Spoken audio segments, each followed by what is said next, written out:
You're right. I guess the next to rise. I'm outside, ready to get it in. I'm outside, ready to get it. Hey, you know I'm outside, ready to get it in.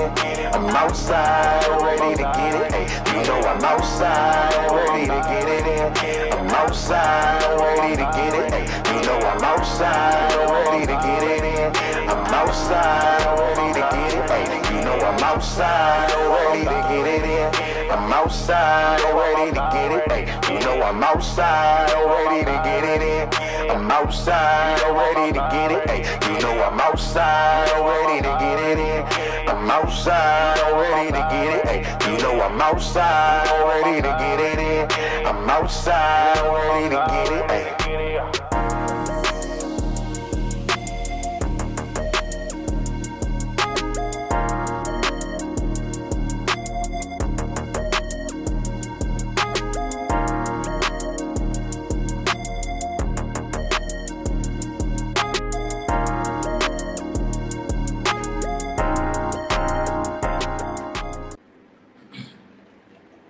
And we are live.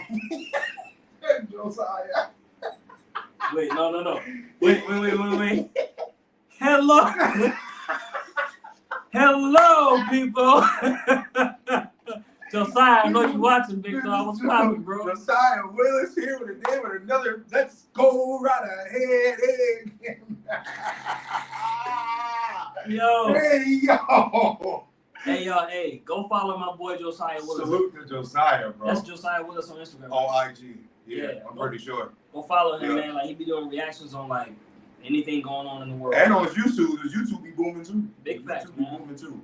But, yo, man, just call me Monte, bro. Mr. Monte's World Podcast / It's Been Real Podcast collaboration. Y'all know how long y'all been waiting for this, though? Like, sir, man. Y'all been waiting for this for a long time. For us to be on camera at the same time, bro. Like, bro, they haven't seen this in a while. And listen, bro, and tell them how much you paid for this, because I don't just do any interview with anybody. Bro, it was he paid a grip for me. Bro, it was a big bag. It was some dollars and some cents, bro.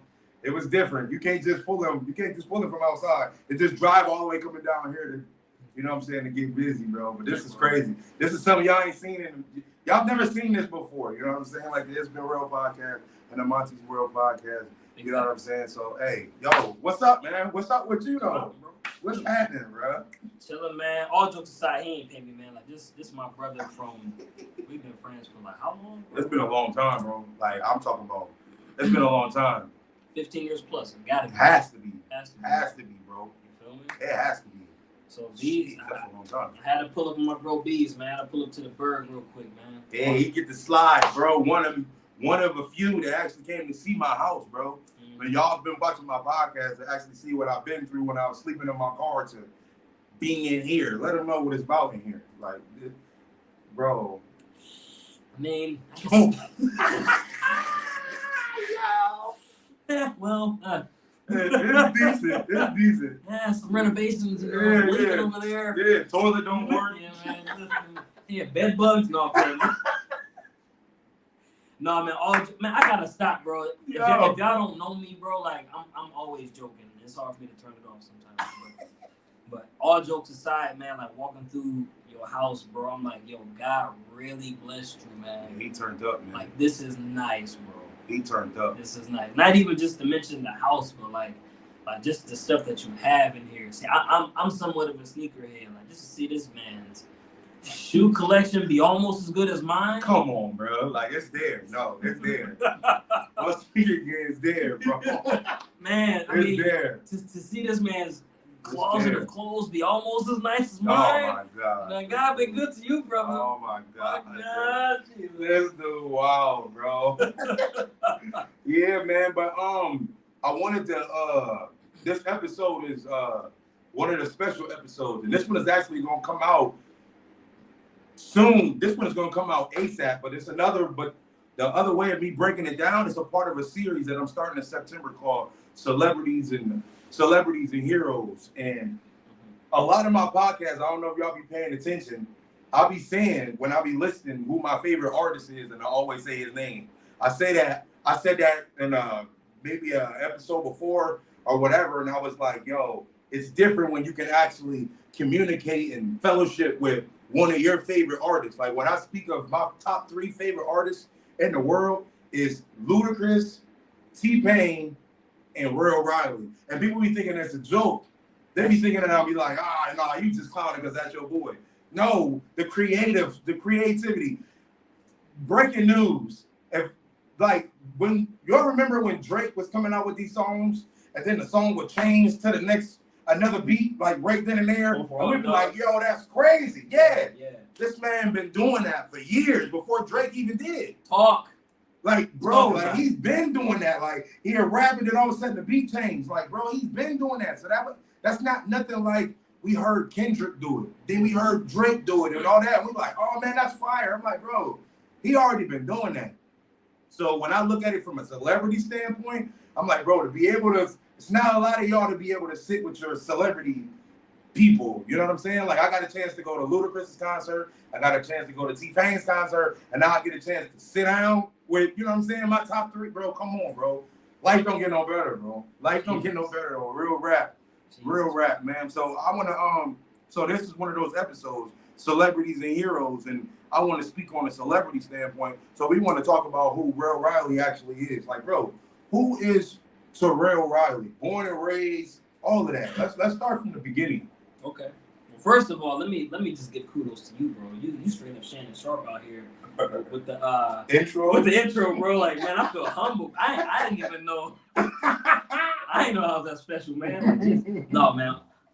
But who is Rell Riley, man? I think at my core, I'm a creative.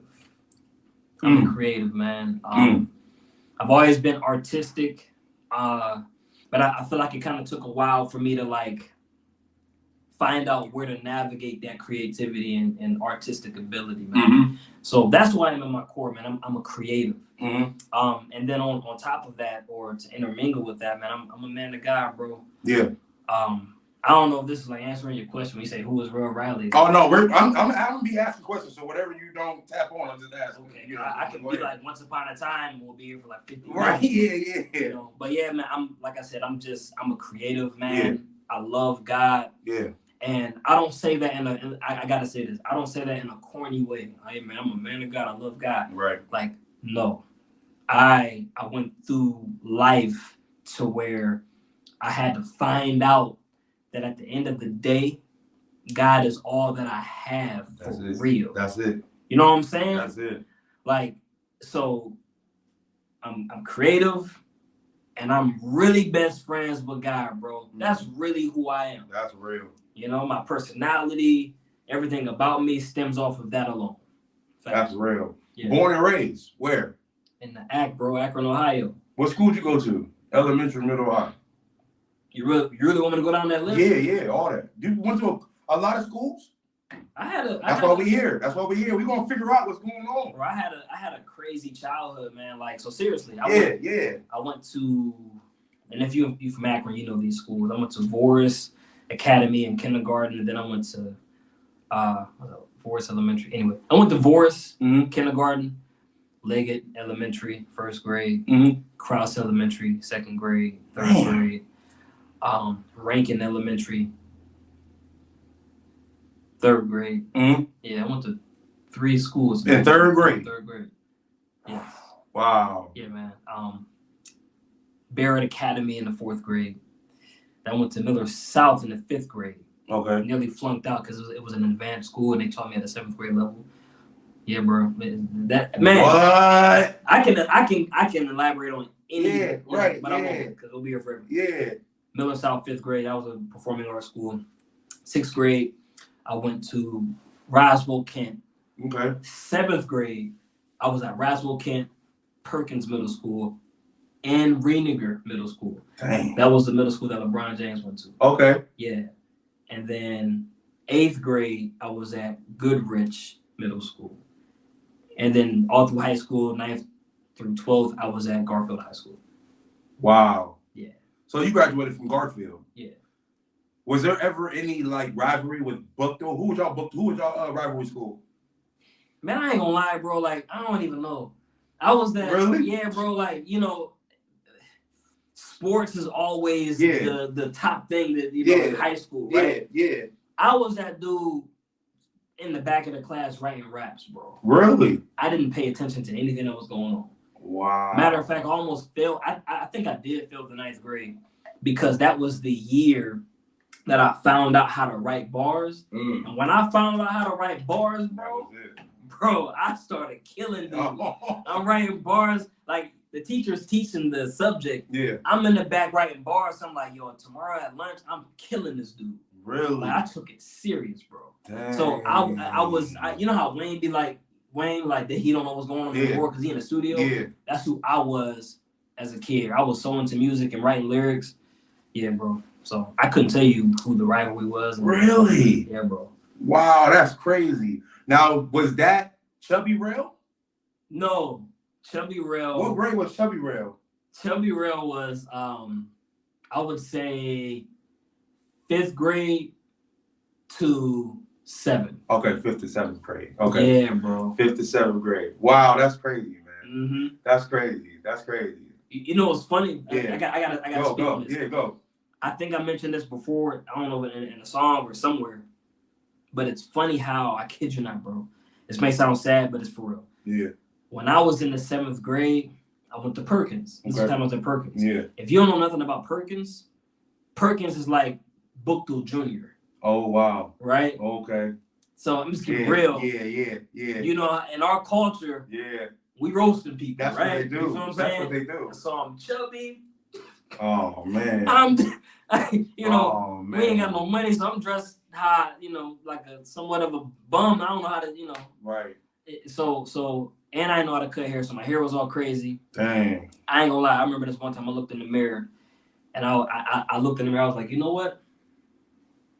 I'm just ugly. Kid you not. I looked in the mirror at home. I was like, I'm just ugly. And I just walked around with this carelessness in the 7th grade, bro. Mm.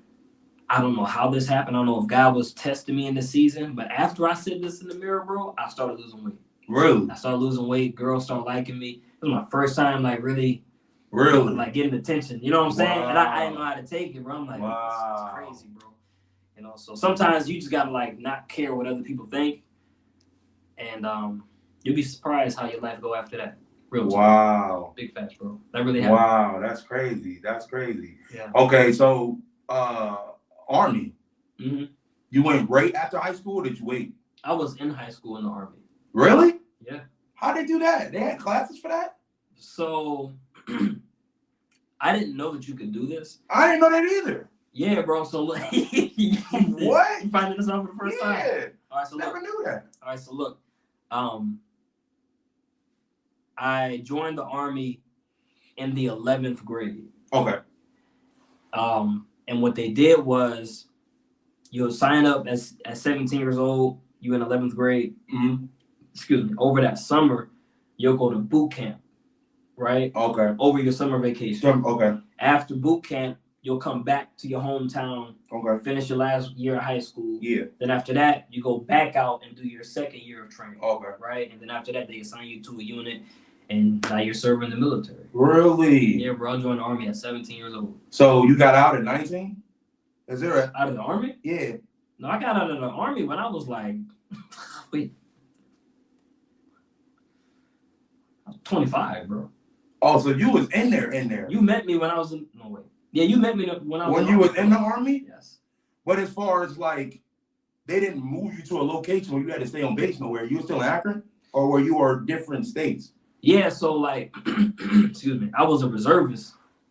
And so when you're a reservist, you go to a unit that's close to where you live. So my unit was in Twinsburg. Oh, okay. Yeah, so once a month I go out to my unit, be there for the weekend, come back. I think I remember that. Yeah, that's why when you met me, I ain't had no facial hair. Yeah, I think I remember. I had to keep shaving. That's the worst thing about the Army, man. I hated I hate shaving. I had a beard ever since. Listen, it was like I ain't taking it I ain't never ever lost my again. beard. Listen, I grew my hair, bro. I had body. I was like, man, forget this, bro. Yo, that is crazy, man. So the rapping, when did you get that? Like, when did you start being like, you know what, I'm about to start rapping? that was one of those things where, like, you know, like when kids watch, I say this. In the 90s, when a kid would watch Michael Jordan, yeah, everybody wanted to be a basketball player. yeah, true. When I would listen to music, Yeah, I wanted to know how to do that. yeah, okay. I just so happened to be one of those people that dove into the I'm creative, so subconsciously I just figured out, like, how can I start doing this? Right. I'm listening to music. It turned into that, to me beating on the table, making up songs in my head as a kid. Wow. And so, yeah, bro. And so I think what did it for me was this. You know, growing up in a house, you know, I'm a kid. Of course, my mom, my stepdad ain't got me just listening to anything. Okay. I got my hands on a Busta Rhymes tape. Oh boy, gotta do it. Right? I was like 11 years old, bro. Yeah. That was my first time hearing like rap. Yeah, that'll do it. Busta Rhymes will get you there. You feel me? Yeah. I'm 11, listening to Lil Bow Wow, Lil Romeo on the radio, right? It's clean version. Yeah, that's clean. I get my hands on a Busta Rhymes tape. I'm like, oh, this is nice. Yeah, this is different. This is like different. deadly. He's talking about killing people. Yeah, this is it. Yeah. And it just dangerous. My Flip Mode Squad. Flip Yeah, Mode, man, all the that, conglomerate, man. Yeah, different. Yeah, Fizzy Whoa. Yeah, you know about that, sure, dog. bro. Come on. Anyway, so I'm listening to like Busta Rhymes, and in my mind, I'm like, yo, this is how rap. Like, this is rap, bro. That's how it's supposed to be. You know what I'm saying? And so I don't know, man. It's like I became that. I don't know if this is making sense, right? Yeah. But I somewhat became like what I listened to. And then years later, when 50 Cent came out with Get Rich or Die Trying, bro. See. You see, okay, so I'm looking at you dug into like the most, if you're trying to be creative in a music game, Busta Rhymes is who you go to. Right. But after that, if you want to come with that confidence, like, bro, whatever I shoot, that 50 Cent is him. Yes, bro. So when you blend both of them together, that's funny. When we went to the concert and both of them was there. That is crazy, That's bro. crazy. That is crazy. Wow. That's why I was so excited. I should have wore that shirt today. Yeah, that was mad. By the way, I kill you. hit the link in my bio, man. Yeah, what I'm saying, homie. I ain't playing. playing. I ain't playing. Come on, You feel bro. me? But look, so like Yeah. when 50 Cent came out, right? Yeah. And I seen how his main thing was beefing Mm-hmm. with Ja Rule, right? Yeah. I took that and I'm like, oh shoot, I'm about to write diss tracks against my stepdad because he just gave me a whooping, and I hate this dude right now. Like I'm young, bro. So I'm like I'm learning how to get my emotions out on my pen. I'm talking crazy. I got you. And it's kind of corny. I got you. But that's when it started, bro. I was about like 11, 12 years old, right? Well, here. that is wild. Now, what year was that? Like 02, 03. Yeah, that's when it started getting. That's when the real rappers was out. Like the Cassidy's, Fabulous, and everybody's when bars was everywhere. Man, bars was it at that time. Beautiful time. Yeah, it was bars was it at that time. Yeah. Okay, so taking a step back, because I caught something that you said, and I don't know. Like I said, speak however you want to speak on it, but I don't think I even know, even if it's a story that even need to be brought up. But you said something about your stepdad. What about your father or your dad? My father? Yeah. So my father, he passed when I was 5. Wow, really? Yeah, in 1995. Really? Because I was always in my head, I'm like, how do I not know who this dude dad is? Because he's not, okay. Yeah. Wow. He passed a long time ago. Okay. And how was your relationship with your stepdad? It's cool, man. Like, how was it to what it is now?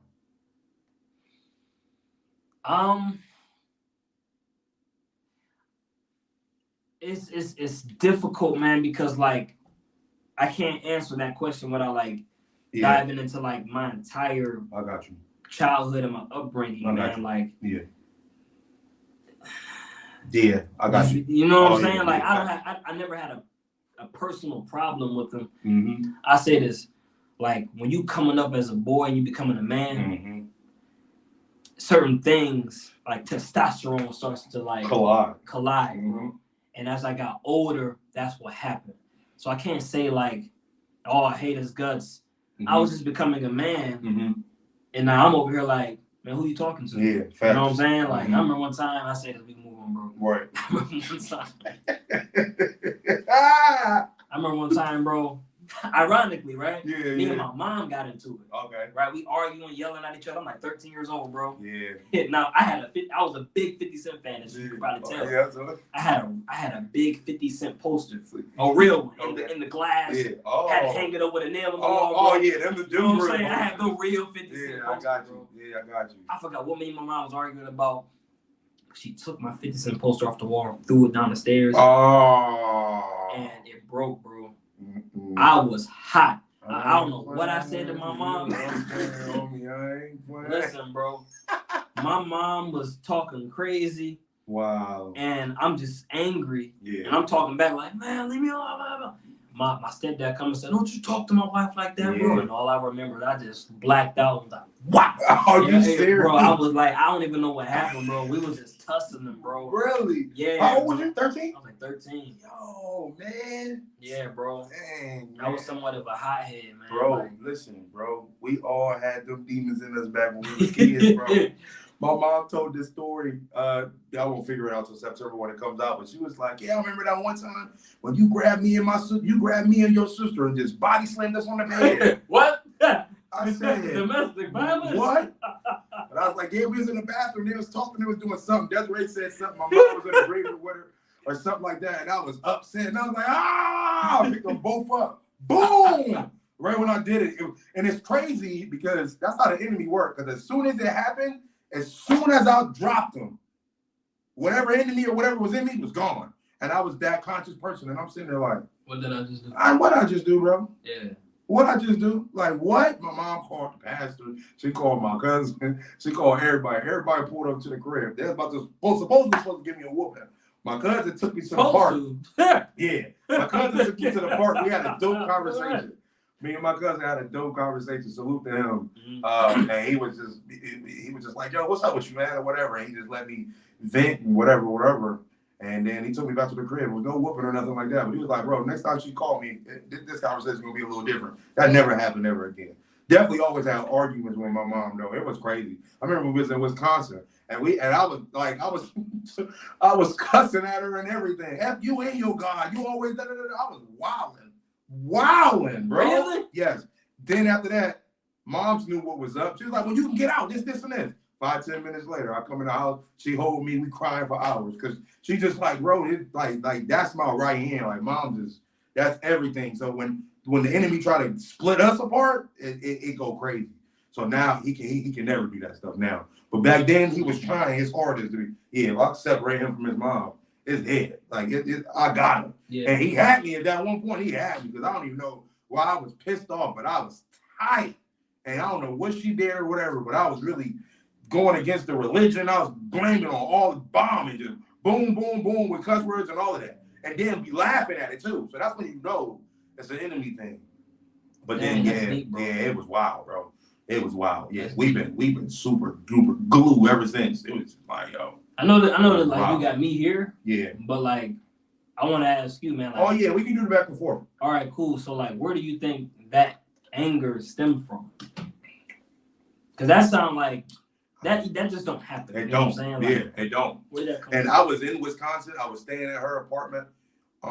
Staying in my mom's apartment, trying to find my own apartment at the time. Just getting off of my divorce, but my ex-wife is up there, so she's there, but she's not in that house. She stayed up the street from where we was at. But where I think that came from, man, I couldn't even.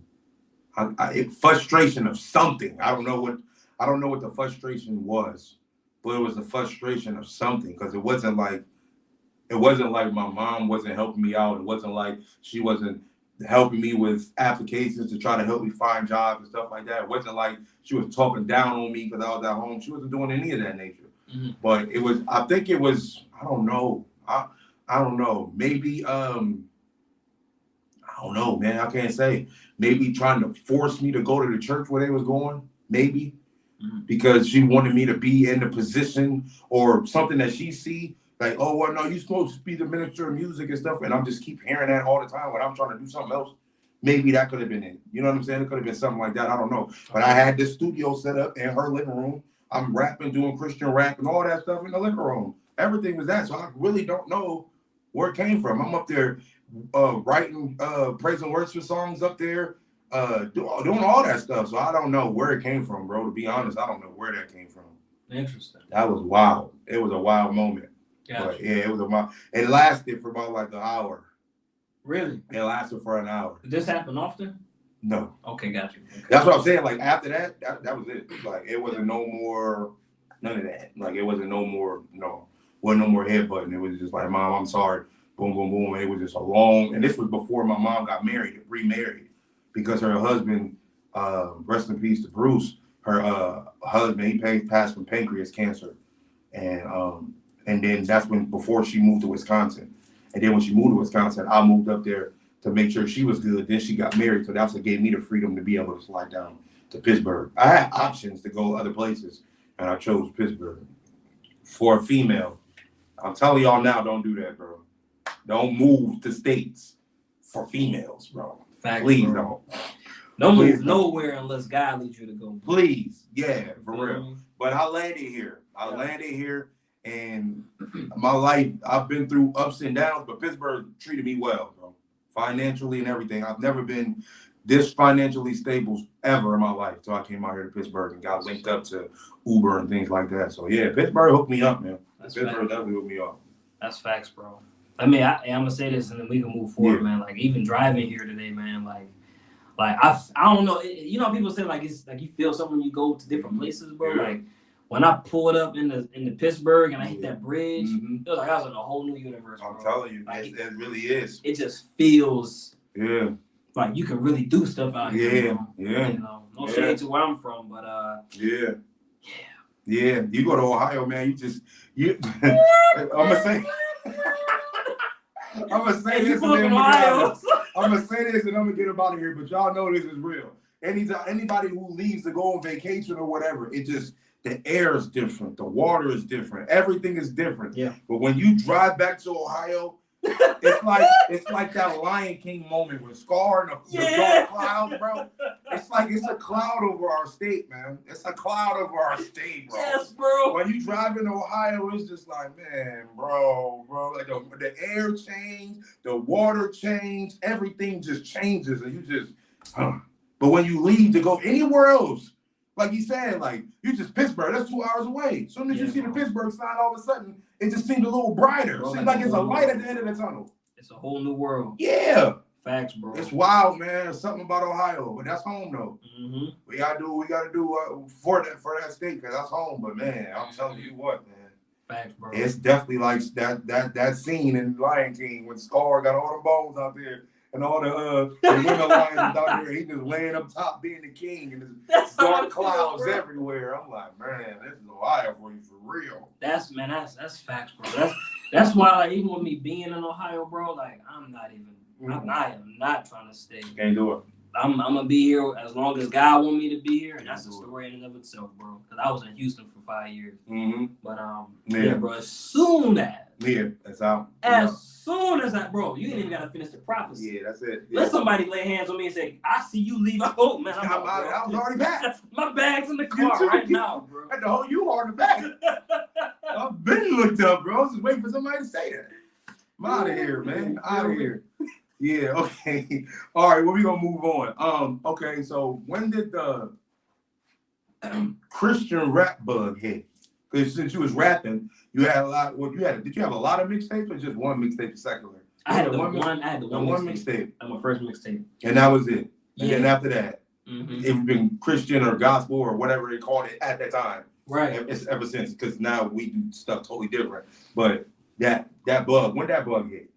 So I'm gonna say it like this. So yes, I dropped my first mixtape when I was 17. I did a lot when I was 17, bro. You know what? It's when I first got some money. Because I went to the military. I came back with that check, bro. I got some browsers fresh. Fresh, bro.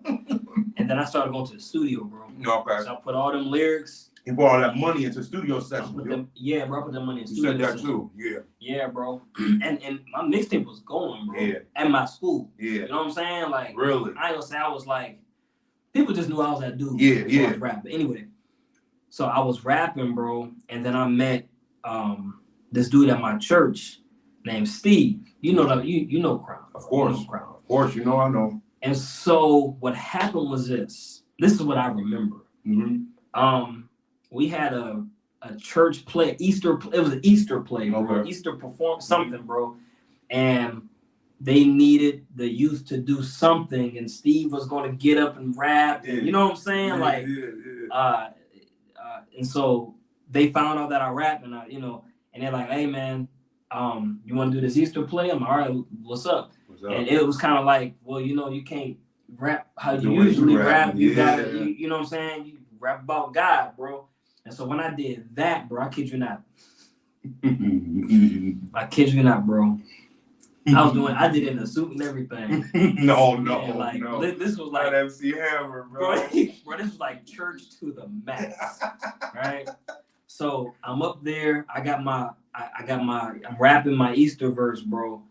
And when I was rapping, bro, there's no disrespect to nobody else on stage with me. But when I was rapping, the crowd was going, the church was going crazy. It was going crazy.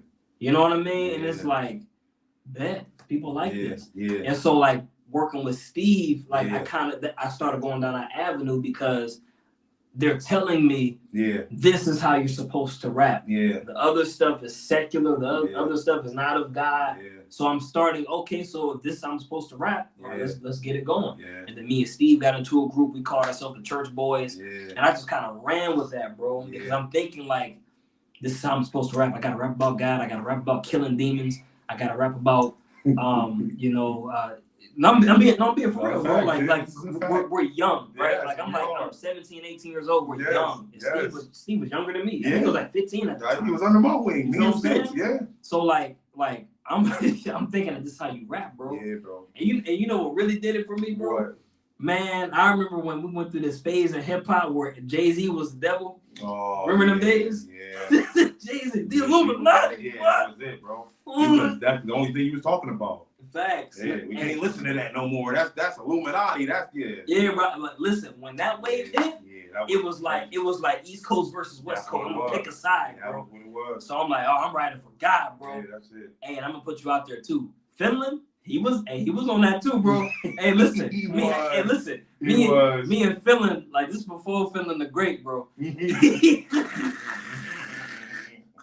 He was feeling the Saint at first. My God, listen, bro. Me and Finland was writing diss tracks against Jay-Z. Like he was gonna hear him one day. Oh my God, I ain't know ain't got that. nothing against my God. Oh my goodness, bro, that is wild. Yeah, bro. I think I might have wrote a diss track against somebody, but I don't remember. But this is what I thought that it was, bro. And it wasn't until like just going through life. I'm gonna say this, and like it wasn't until I started going through life to where I realized, okay, this isn't necessarily my vein. I just want to talk about God, life. Yeah, or not life. Yeah, even just talk about life. Yeah, talk about life. And I was so tight with God to where like that's just what came out. That's what it was. You know what I'm saying? So I started to look at how I did music. Yeah.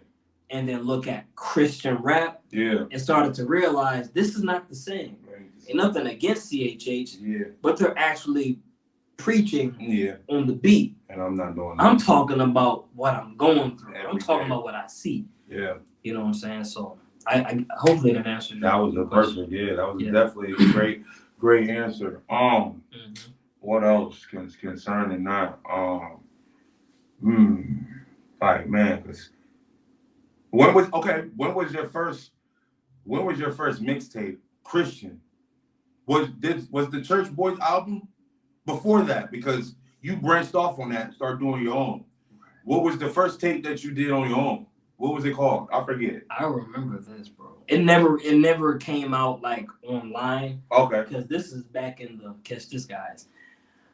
the blank CD era. Oh man, what they know about that? What they know about it, bro? Hey, this back in the day. With a whole CD wheel, and you just writing on it. I had the different color CD case sleeves things to put it in to give to people. Listen, bro. Come on, bro. Hey, wait, what y'all know about going to Kinko's, printing off your covers? Come on, bro. And cutting them out, putting them in the little sleeve. We go back, bro. For real. Or getting the little label, the little mail labels, and just put your information and your phone number and all of that stuff on there. And you didn't have the money to put the slide in there, and you just put it straight on the CD. The facts, bro. The different, bro. That life was different. I loved it though. That man, I miss those days. I miss it too. I'm gonna ask you a question, but man, I miss them days. Music was valuable. It was. Like what you had in your car, the CDs that you had in your car was real. That's what you had. That's what you had. So like my music meant, at least in my opinion, meant more to people because they only had like Jay-Z. Yeah, 6 CD changes. You know what I'm saying? Yeah. They had maybe Ludacris and they had Rell. You know what I'm saying? That's it. And I'm hanging with them, bro. Hanging. All due respect. Yeah. Anyway, my first mixtape, it was called Mixtape of Mixtapes. Really? Yeah. That's the one that never came out online, but it was. It never came out online, but like it was on CDs. That was the first one I gave to like people in my church. It had no cover. It was just me writing my name on the with a Sharpie, bro. And that's when like I was. You know what? That's when I met you. On your first one? Yes, but listen, that was around the time, I'll never forget this, bro, because he gave me a 66-track CD. Tell him again, because Chris Brown dropped a 60-something song album, and they like, yo, that's crazy. I'm like, bro, I tell him I did that already. Listen, bro, I hope I don't sound like I'm all over the place. But listen, this man right here, like I was, man, it still is. But when I first met this, bro, I was the biggest fan of Beezy, bro. Man. It's the Try Beezy days. Man. This man gave me a 66-track CD of all of his songs. Yeah. And I never heard a Christian rapper rap over secular beats. Yeah. And I was like, yo, this is hard, bro. Yeah. I remember listening to that at work every day. Yeah. I didn't listen to nobody else because you had 66 songs. 66 songs, bro. You were singing, you were rapping, you had R&B beats, you had your beats, you had rap beats, Wayne's beats, everybody's beats. I'm like, it satisfied my whole musical ear for like months. Yeah. And so when I was inspired by you, I started working with my bros and I started rapping on secular beats, and that's when I dropped my first like Christian rap mixtape. Yeah. On some real talk. That's wow. If it wasn't for you, bro, like I don't even know how many mixtapes I would have as far as being a Christian rapper, bro. Bro, man, that's love for real. Because it's a lot of people that can say that same story. Because I done started a lot of people. Like these little studio setups, I was purchasing these and putting them in people's houses. I was like, yo, here. You bought a studio? Yeah. No, I bought it. Yeah. Matter of fact. No, I know you bought your stuff, but you bought people's studios. Well, yeah. But salute, first of all, this setup right here, salute to my ex-wife. She purchased that off my brother. $5,000, paid the whole income tax. Was like, yo, I believe in what he got going on. I'll give you $5,000 for that. Love. All of that. Yeah. The mic, all of that. Yeah. $5,000. She paid. She was like, yeah, he gonna be something, and I'm about to give up all the income tax money for it. She did that joint. Yeah. Huh? It's a beautiful mic. Oh my God, that mic is different. But now bro, I'm coming rapping. But what was we saying? Putting this, it was people. My boy Javon Clark, he calls himself Black Jesus now. I put a whole. He was 13 years old when he first started rapping. He was freestyling, clowning around, being silly. When I was over at his house, I was real cool with his dad. And I was like, look, bro, like, you trying to rap for real? And he was like, yeah. And I was like, bro, come over to my spot. I used to put on everybody. And he was like, yo, for real? I was like, yeah. And then I was running. I couldn't have time to do it because, like I said, at the time I was married with kids. So I couldn't just be in the studio all the time. So I would just be like, all right, yo, I got a whole nother studio. I'll just take it over to your crib. Record whatever you need to record. Just right there in the crib. Just boom. I got my own setup. I put the whole setup in your spot. Yeah. I was doing that stuff all the time. Yeah.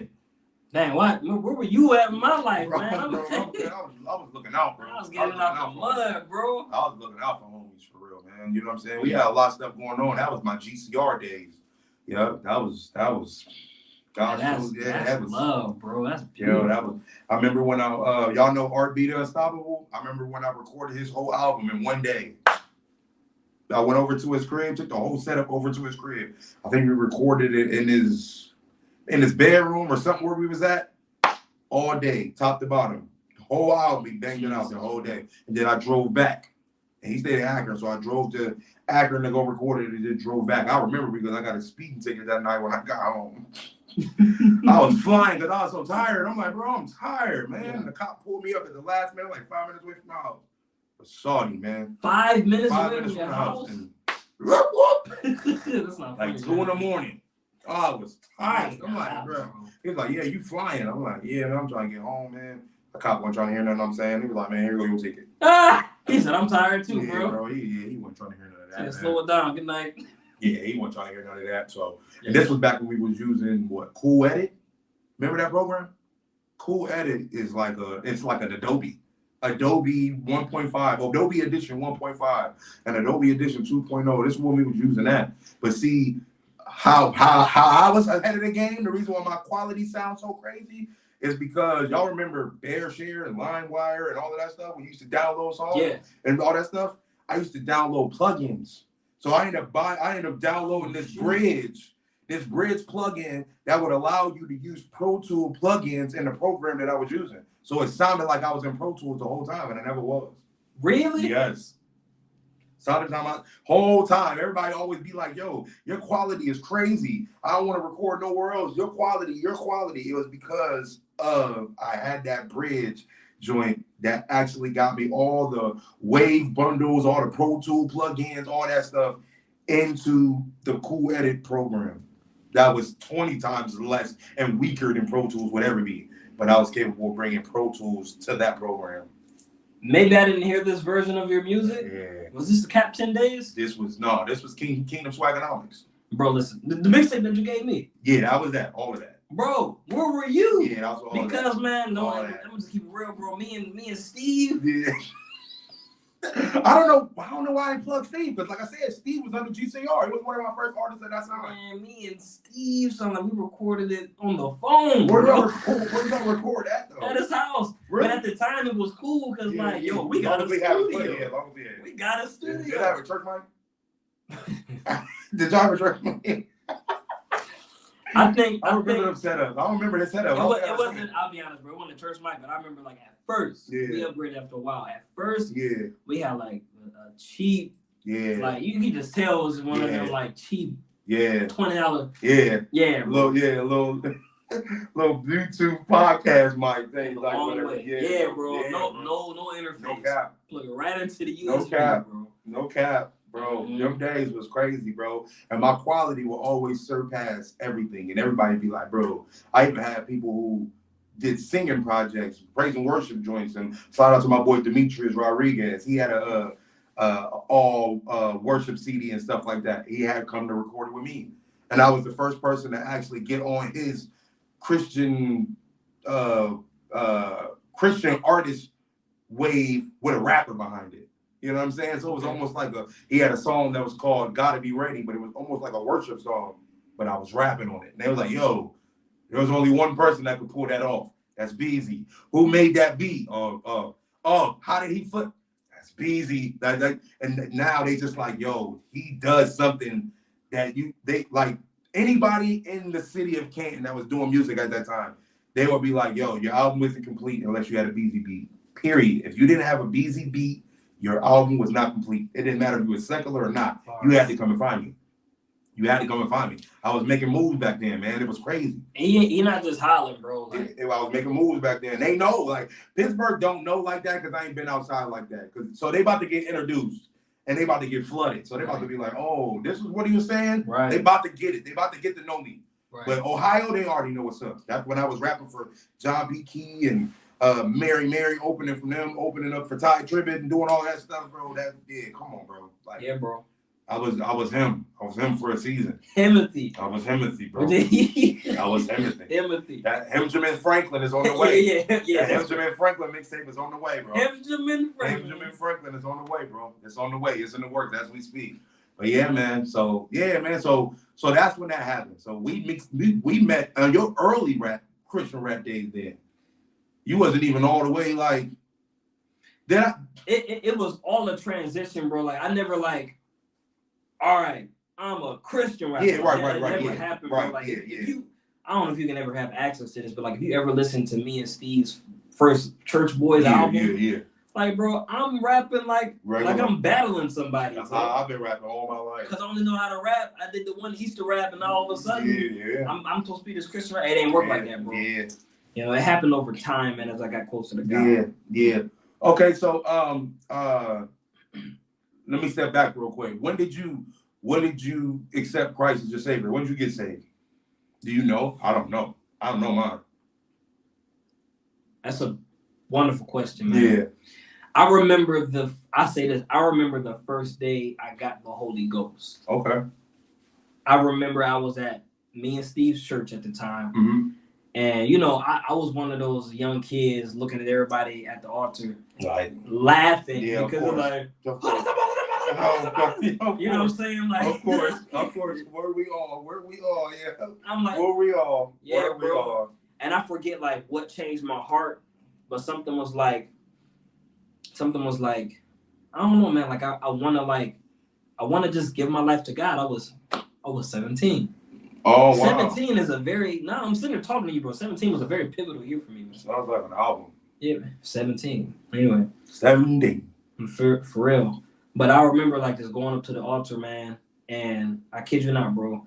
I said I want to receive the Holy Ghost, and they took me up to this room, bro, and they were just like tarrying with me. Okay. You know what I'm saying? Like, come on, say Jesus. And I'm just like, oh, you know, Jesus. Right. And I don't know, it just came over me, bro. Like I made laugh, bro. I fell out on the floor, speaking in tongues. I even think I was shaking, bro. I don't even know. Yeah. But like, I remember like that was the day. Yeah.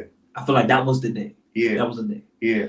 But throughout my childhood, bro, I remember after my father passed, my mother and my sister and I, we were in and out of homelessness. Oh, wow. Yeah, man, and we used to like stay in shelters and go to these single mom programs. Wow. But this is normal childhood to me. You know what I'm saying? I don't know that I should have a father and we should live in a stable home. Like this is childhood to me. I'm 5. Wow. I'm 6. Okay. Right. And so I'm saying all this to say, you know, most shelters are Christian based. Basically, yeah. So they would have sections for the kids to go while the mothers would go do whatever they do. Yeah.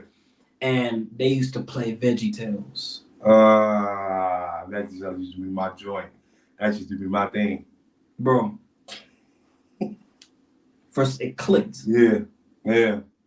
You know what I mean? Like it wasn't just like, oh, cartoons. Yeah, no. I'm sitting here. Yeah, listening. I'm 5, 6 years old, bro. Yeah. Jesus. Yeah. Yeah. It was this tomato and this cucumber. Talking about loving my neighbors and oh, okay, this is cool. Yeah. You know what I'm saying? And over the course of my childhood, bro, like I don't know, I just stayed in church. Whether it was with my aunt, my grandmother, my mom would be out, you know, living her life. Yeah. She'll send me with my aunt. Hey, go to church with your auntie. Mm-hmm. Go on with your grandma. We'll go to church with her. And it was always a part of my life, bro. Mm-hmm. And I say this when we move on. I'll never forget, bro, when I was in children's services, it was horrible, bro. Like my father passed, and then they take me from my mother. Mm-hmm. All right. And that was the first time, like, I felt like I was like by myself in life. Mm-hmm. I was like 8 years old. Nobody told me to do this, bro, but I would pray every single night. Wow. In children's services. I was in children's services for 8 months. Mm-hmm. The first time I was in children's services. And I think that was the beginning of me like developing a relationship with God. Mm-hmm. I just knew to pray to this guy that VeggieTales was talking about. Uh-huh. Yeah. You know what I'm saying? So that's my story of like being introduced to God. Or, you know, it's always kind of been a part of my life. Wow. Mm-hmm. Okay. Wow. We're gonna pause for a second. I forgot to ask some more stuff. Oh shoot, okay. This ain't live, so it don't matter. It's not? Anyway. You gonna edit it? Yeah, we can edit it. Because after we download it, I'm gonna give you ways. You can just put it in the program, cut the part. Oh no, we're not editing this. Yo, listen, I'm about to freestyle when my dude is downstairs cutting off the stove. You already know what it is, dog. I keep it cold. Yeah, he on the stove downstairs cooking dope. I'm calling the police. Yo, you already know. I ain't gonna lie, bro. I came up in here and I was like, yo, this man making what you got, yams, bro? Yeah. This man making boiling yams. I'm like, yo, this man is. My man is too healthy. I came in, I smelled his house, bro. It smelled like I was in Dr. CB's apartment. I said, man, I felt so convicted. I'm like, yo, I had some chips on the way up here to Pittsburgh. I'm saying, this man making yams. I need to repent. I need to repent, bro. Let me grab my phone.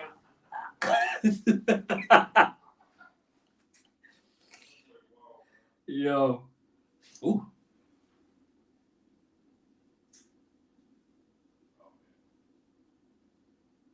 Mm-hmm. shameless plug. I don't know if we're gonna cut this or not, but in the case that we don't,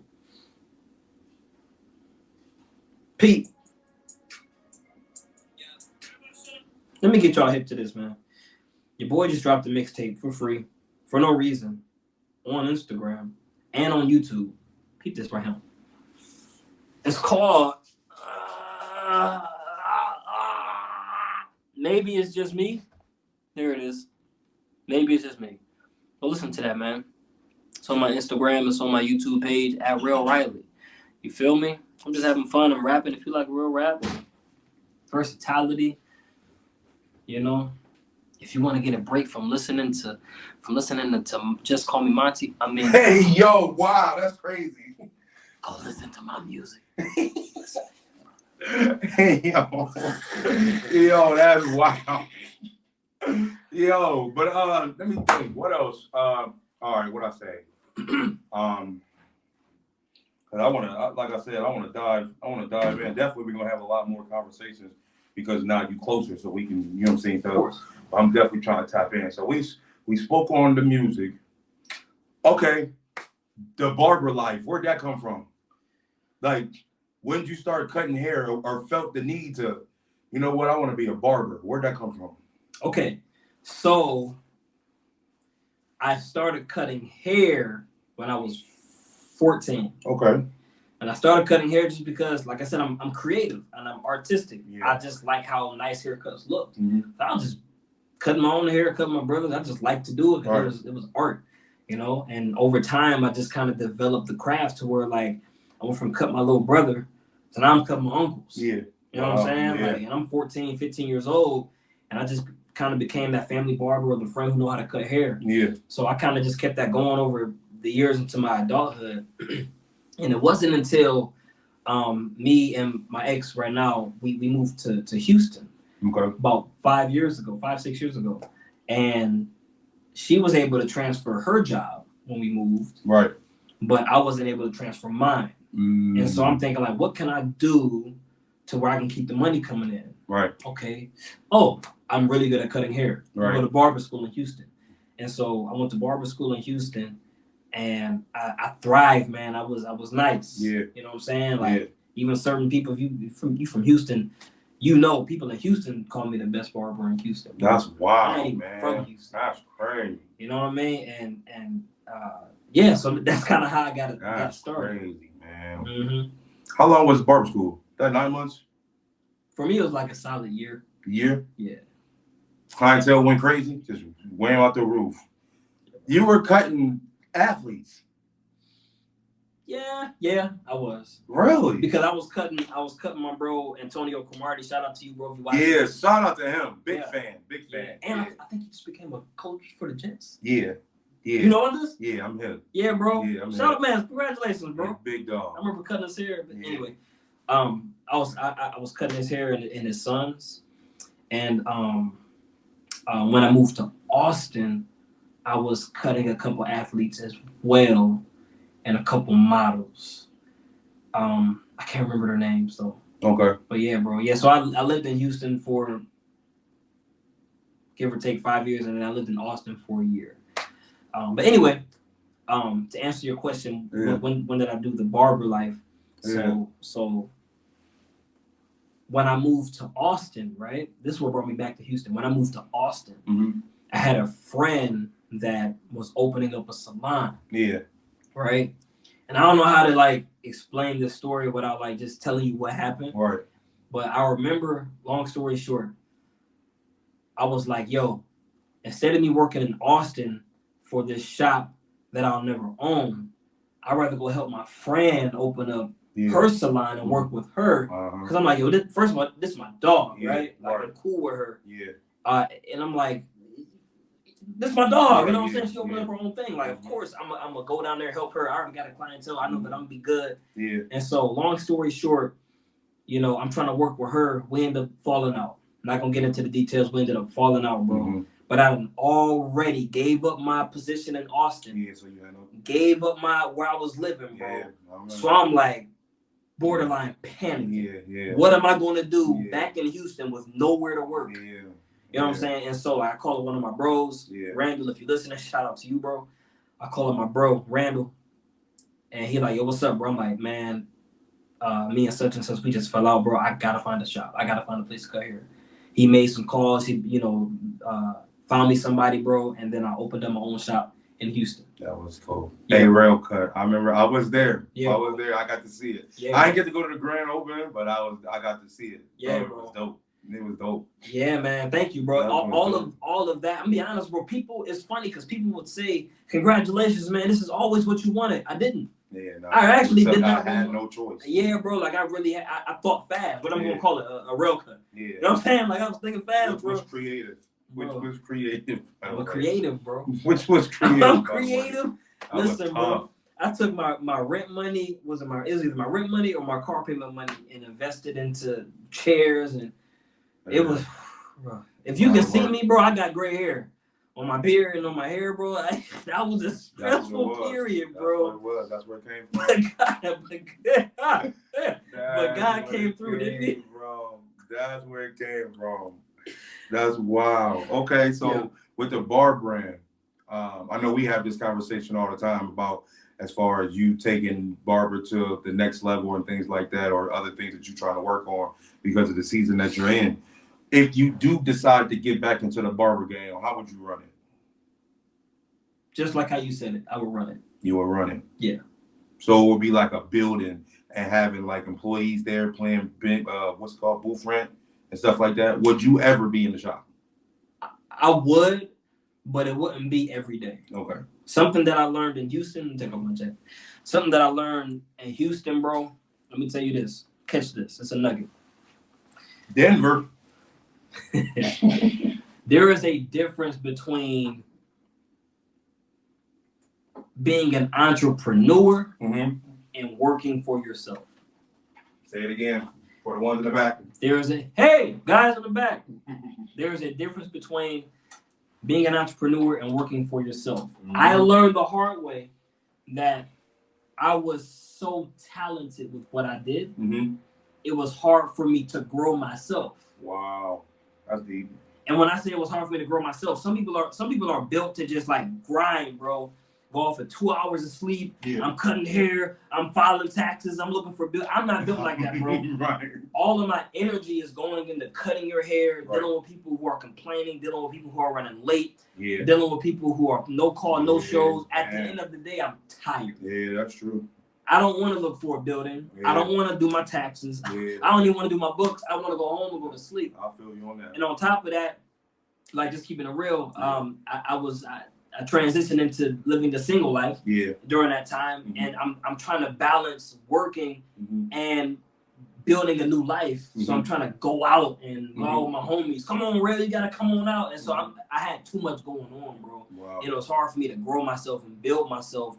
So to answer your question, now, if I were to get back into the barbering business, it will be the business that I'm like. So what I say is this: I don't care if it's a barber shop. I don't care if it's a chicken spot. I don't care if it's a Dollar Tree. I'm going to invest into a business that's going to give me a return. Now I'm going to cut Now I'm going to cut hair to just make some side money if I want to. I don't ever want to put myself in a position to where I have to cut hair to pay my bills. That is very stressful because you don't know if people are going to come, if they're going to be a no call, no show, if they're going to be late and they're going to interfere with the person that's supposed to be coming that's giving you $100. It's very stressful. You see this gray hair, right?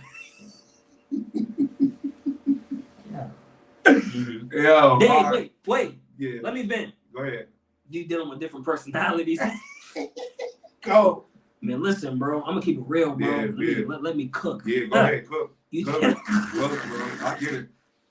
All jokes aside, bro. Like, it took a lot on me, man, because like I'm doing it by myself, and like you're dealing with different personalities. And going through what I went through, like going through a separation, process of a divorce, and people know because you met them married, but now you're single, and they seen you go.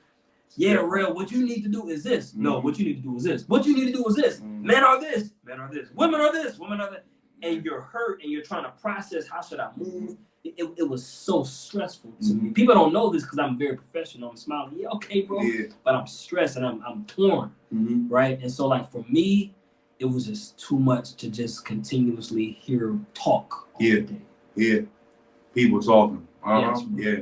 That's wild. And that's crazy because when I called you and told you before, I'm like, yo, I'm listening to your podcast and you saying the total opposite of what you're doing right now. That's when I start understanding seasons. Yeah. Because at first I'm like, bro, you like go to therapy for what? You can just go and listen to yourself. Like, because yourself is going to tell yourself to line up because this is what you said, but the season at that time is what that is. And people got to understand that it's a lot of things that we do is in season. Yes. So if things fall apart or if things move to another situation and things like that, we can't look at it as a bad thing at all times. We just got to understand that was a season. Facts, bro. We just got to understand that it was a season, and we just appreciate the season, and we take on the next journey that we have. You know what I mean? So, yeah. Okay, so Jack and Beats, where that came from? Okay. Because that Jack and Beats is different than, to me, I think Jack and Beats is different than Rell Riley's project. Like, Jack and Beats is different. Tell you where it came from. Yeah. Tell you where it came from. Let me say this real quick. Yeah. I'm gonna say this real quick. Yeah. And then I'm gonna talk about Jack and Beats. Okay. Going back to cutting hair, this is why it's important to stay self-aware. I was doing research and I found out that sometimes when you lose the interest of something that you love, it could be a sign of depression. Okay. Feel what I'm saying? That's deep. Yeah, and this is scientifically proven. In my mind, I'm like, man, I'm just tired of doing this. Yeah. Really, I ain't been diagnosed, but I'm like, I wonder if I'm dealing with depression because of how much I went through, how much I lost. Yeah. Because I built up a solid clientele, and in my mind, I feel like I lost it. Yeah. You know what I'm saying? So like, it's grievous for me to try to approach that again because subconsciously I fear letting myself down or being hurt again. Yeah. I'm saying this because there's nothing wrong with therapy. Some of the stuff that we dealing with as people, especially black men, because we don't talk. We don't talk. We hold it in and we got to be strong, right? Because we're leaders. Up, you know what I'm saying? Bro, like sometimes people are depressed. Sometimes people are struggling with mental illness. Sometimes people are struggling with anxiety. And that's okay, man. I'm only saying this because it's like, it's almost like frowned upon. But you gotta take care of your mind, bro. You have to. I'm in therapy right now. Me too. Some real talk. You feel me? All right. I had 6 episodes on it. I've got 6 seasons of what I would call my man. Or 6 of therapy, man. And it changed me. It changed me, man. Facts, I bro. don't think everything is. I'm not the same person. I tell you that right now. Yeah, Thanks to therapy for sure, and Jesus, of course. You know what I'm saying? Which is the best therapist, period. Because even though you tell so much stuff to the therapist guy or the woman, whoever you're with, I'm having them same conversations with God every day. So, yes, sir. You know what I'm saying? Yeah, yes, sir. It's a reason why God gave us therapists, man. They're doctors, man. They definitely are. You know what I'm saying? If I got a cavity, bro, yeah, I'm gonna pray God heal me from this pain, but you need to go see a dentist. And that's what He gave us the wisdom to do. Go find somebody that already, You feel what I'm saying? So if I'm struggling in my mind, yes, pray, cast out the demon, go talk to somebody too, man. Yeah. That's a doctor for your mind. Yeah, facts. Yep. But anyway, Jack and Beats. Jack and Beats. So again, shameless plug. I just released a mixtape on YouTube and Instagram exclusively called Maybe It's Just Me. Yeah. And it just stemmed from having fun. Like, I really do this, bro. Like, I take my music serious, but I actually enjoy making music. I enjoy actually rapping. No matter where rap goes and how mumble sounded, I still like to do this. Yeah. And sometimes I'll have fun to the point where I'm like, yo, that actually came out dope. Yep. And so Jack and Beats, or a lot of my mixtapes, just kind of started like that, bro. I'm messing around, just, testing different flow patterns. yo, can I rap on this type of beat? I never done this beat before. This is a hot song. I wonder how it sound if I flip it. Kind of like what Wayne was doing with the dedications. Yeah. That's where Jack and Beats came from. Really? Just messing around, having fun. I'm like, yo, this came out dope, and I put it out for free. Yeah. Not realizing that it's going to become a thing. Yeah. Matter of fact, Jack and Beats. This Jack and Beats 5 on my t-shirt, man. Link in my bio, Rell Riley. Feel me? Y'all might want to check them out, man. Them Jack and Beats joints go crazy. This last mixtape he just dropped, I think it's only 11 minutes and 24 seconds or something like that. Yeah, bro. But bro, I think it's the second or the third joint that had the little salsa beat and you was rapping on it. I don't know what that joint was called, bro. Man. Oh, you talking about the Victoria Monet? Is that what it is? That joint was fire. About me. Yeah, that was fire. Thank you. I was like, bro, this is a jam. This is. Yeah, that's it right there. You can play that in the club. You can play that wherever. Man, preach, that bro. That was a nice little. Yeah, that was a Riley joint that nobody. You don't really tap in on stuff like that. Like, so when you did that, you can tell you like, bro, this dude having a ball, bro. That's what I'm talking about, bro. Whatever. It's just fun. Yeah, he's just like, yo, everything is coming out cool, and he's just like, man, I ain't worried about the vocals, bro. I'm having a good time. I'm on the beach. I'm outside. Where y'all at? Yeah, that joint. That mixtape is fire. Y'all make sure y'all check that out. Thank you. Thank you. What else I want to dive in on, man? I'm gonna let y'all know right out the gate. I know he said he was separated. I'm not speaking on that. We're not gonna speak on that on the show. There's nothing to talk about. You know what I'm saying? It is what it is. You know what I'm saying? Whatever. Right. Because everybody always want to go and find the dark side. Like, what happened? Like, watch out, bro. Right. Mind your business. Facts. You know what I'm saying? Like, let's talk about the positive stuff that's going on. Speaking of positive, yeah, what's up? For those who do know who we were, man. We are good. Great. Yeah. Still my dog. Yeah. And if you watch it, yeah. My dog. That's my son's. That's my dog all day. Still family. That's my dog still all family. Day. That's my dog all day. So now you in a different bag that I'm trying to be involved in as well. This car flipping thing, what's that about, man? What is that? Okay, so what are we doing? Yeah, because I'm tapped in. I'm trying to get So sure. Let me say this, man. So shout out to my uncle and my aunt. They actually started a car dealership business. Okay. It's called People's Choice. I don't want to mess it up. I think it's People's Choice Auto or People's Choice Auto Sales. Okay. Yeah, Auto Sales. People's Choice Auto Sales. I like the name. Yeah, and that's their last name. People's Peeples.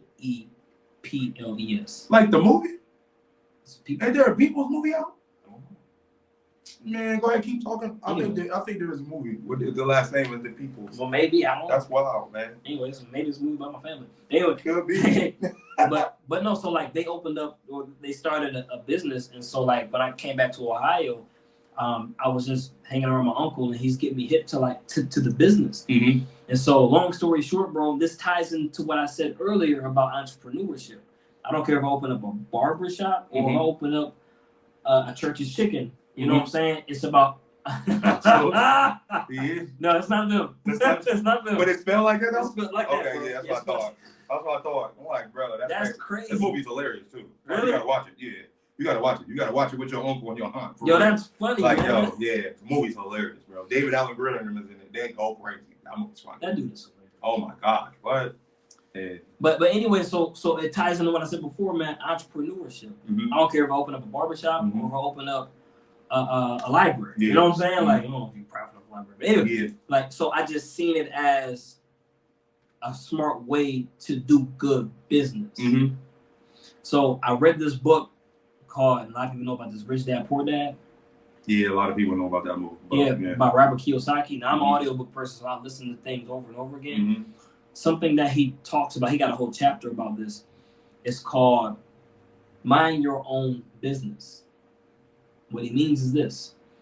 People work a job, but they don't have a business.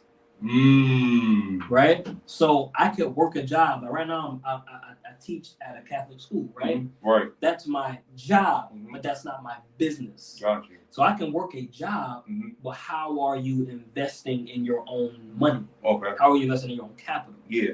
And so that's my whole approach with the car flipping business or the auto sales business, Yeah. or anything that I do. Mm-hmm. I just seen how profitable it can be, and I'm like, I'm interested. Okay. Yeah. So that I don't know if that answers your question. That's dope. That's dope. That's dope. Yeah. To have the business mindset now. Now, not saying you didn't have it before, but to truly be locked in and understanding what goes on with finances now. You know what I'm saying? Right. And learning about credit and learning about all this other stuff that actually catapult, because it's a lot of times we get stopped because of certain credit numbers, or get stopped because we can't launch this because, oh, well, I need a cosigner or this and this, you know what I mean? But now being able to own something, you be like, yo, well, that's Rell's building. Like, no, we're not renting that. No, that's his building. Like, yo, Right. Pip was renting it through him. This is his. Right. He cracked ground. He didn't bought the land. This is his joint. Right. You know what I'm saying? So now we looking at it from a different standpoint instead of just being like, oh, I got this whole building. All right, that's cool. Mm-hmm. But it's owned by. I'm like, oh yeah. Well, how do you get it from him? You know what I'm saying? I learned that working when I had my shop in Houston. Okay. It looked so good, the outside, and it was a blessing, right? Fact. But my overhead cost was so high. Yeah, it was crazy. Because I didn't own it. Yeah. So you can look good, you Yeah. can look like a boss, and to a certain extent, you may be. Mm-hmm. But ownership, bro. Yeah. But the boss that you renting from is the one that's on the boat out there on that yacht. That's the real boss. That's the boss. That's the dude that you every week you cash out him your bread. Right. And I'm gonna be with him. We're gonna be all chilling out there. Yeah. So that's where we at with it. Okay. You said something in your podcast that you lost 40 pounds due to the season that you were in. Is that how you said it? Yeah, man. What is your health? What are you doing? You vegan, plant-based, pescatarian? What do you do? What are you doing? I just don't eat. I just breathe. That's the best food ever. Who needs food? Right? No, man. No. All jokes aside, I gotta give so much credit to my boxing coach, Coach Wine. If you're watching, man, I love you, man. Real talk. When I met, all right. So look, I know we ain't gonna talk about it, but when my season changed, I wanted to get into something to get my mind off of everything, and wanted to let out some anger. Mm-hmm. And I was like, yo, I'm gonna go to this boxing gym, man, and I'm gonna hit some bags and let the anger out. Mm-hmm. But I ran into a real trainer, Mm-hmm. Coach Wine, man. So of course, Coach Wine is training me for real, and I'm not just hitting the bag, letting out anger. He's teaching me that it takes you to be relaxed to execute each punch correctly, right?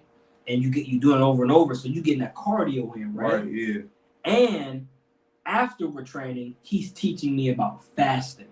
Wow. Yeah. See, we learn about fasting, as far as like, hey, which is crazy in the biblical sense, and then that's crazy. You feel me? Yeah. Like, cause we learn how you're supposed to fast, give up your phone for a week. Yeah. No, man, like this is how much God loves us, man. When God told us to fast, Mm-hmm. it wasn't just like, yeah, give up something for me. No, he's actually like trying to bless you. Yeah. Because when you fast, it's just so many health benefits, man. I'm not gonna get all deep into it because we'll be here forever. Mm-hmm.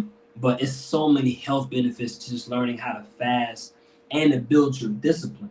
Okay. So a lot of that weight loss came from me fasting and boxing and burning, doing all that cardio. Yeah. I was extremely skinny. Yeah. But I'm gonna say this too, bro. Yeah. It's another reason why fasting is important. There's a lot of health benefits. Yeah. But guess what?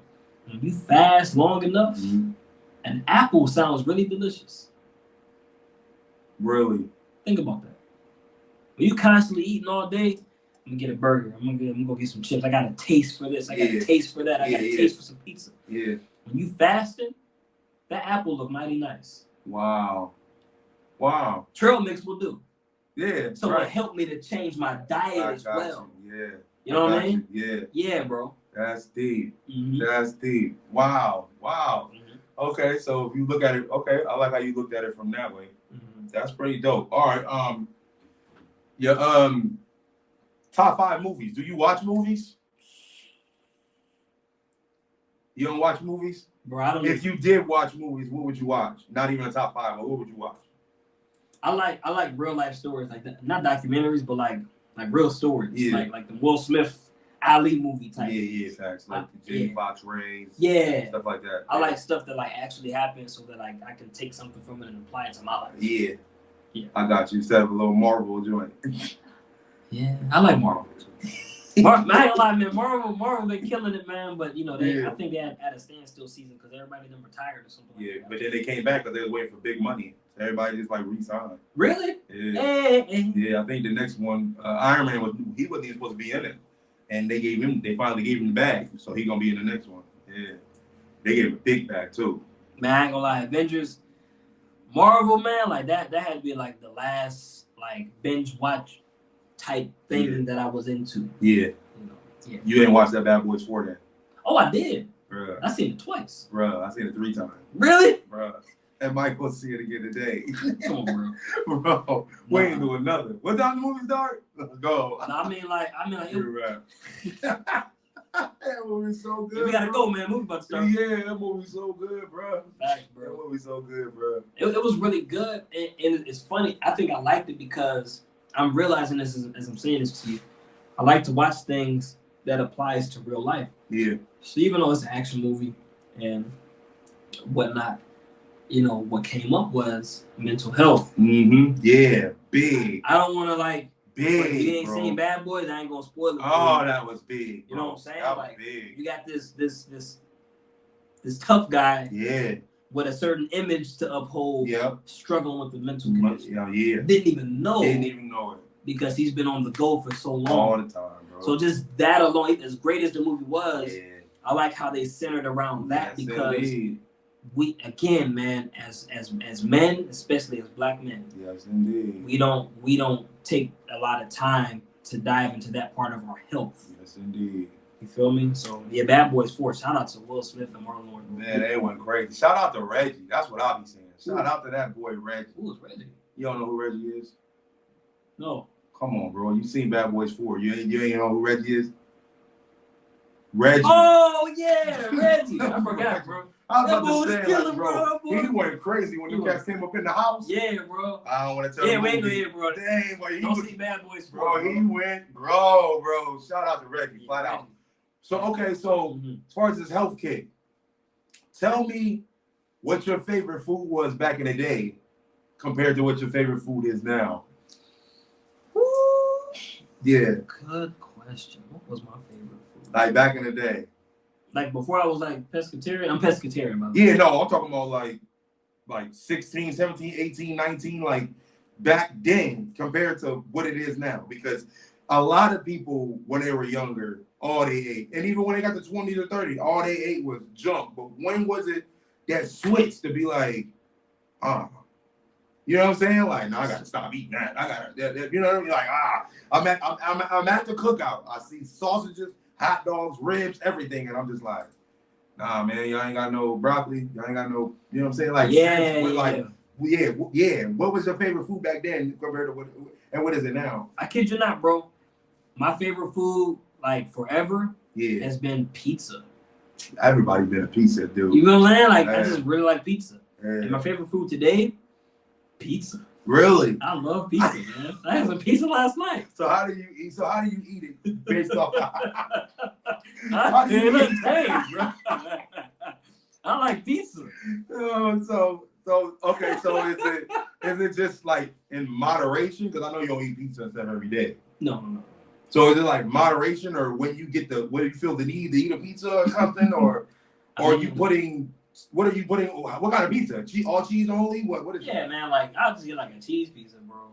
I just like pizza. I can't explain it. Now, have you ever had the pizza with the cauliflower crust? I have, like at My Pizza. Yeah, did you like it? Do we have My Pizza here in Ohio? No, we in Pittsburgh, but I don't know Ohio though. I don't know. Okay. Well, I used to eat like a lot of My Pizza in Texas. Okay. And so I don't think they got it in Ohio either. Okay. The cauliflower crust is cool. Yeah. But I can eat regular crust too. Yeah. I say this, man. Like I'm not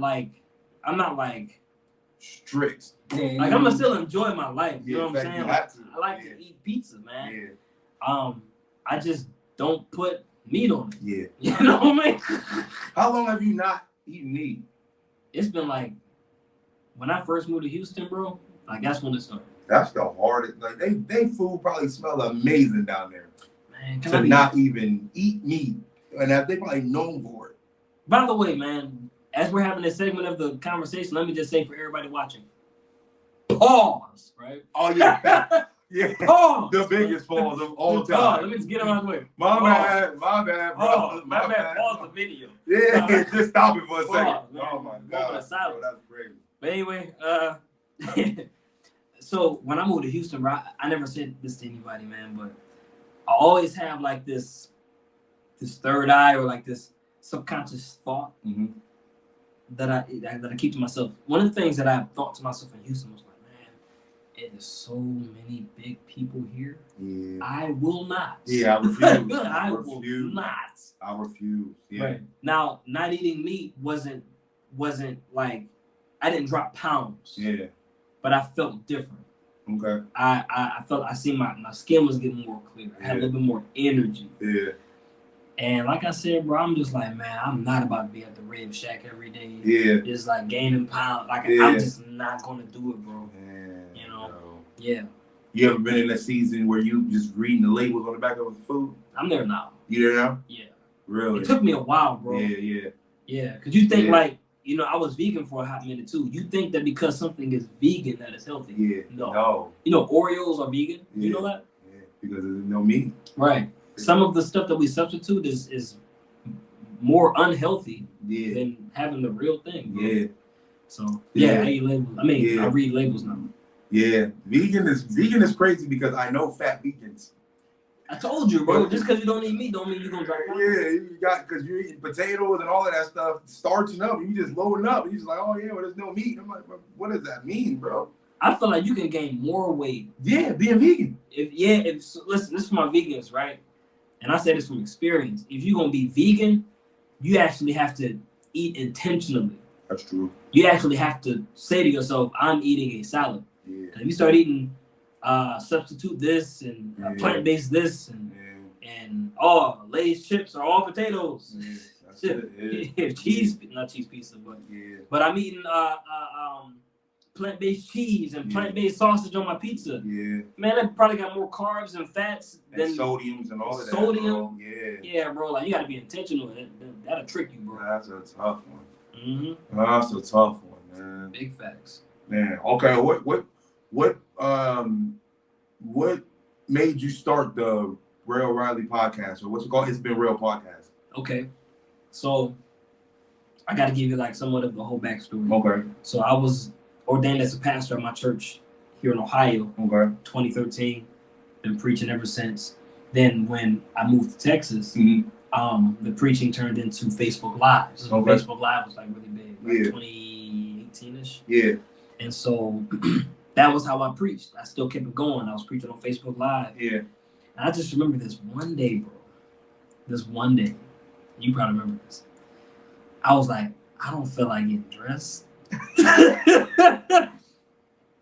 Remember that day?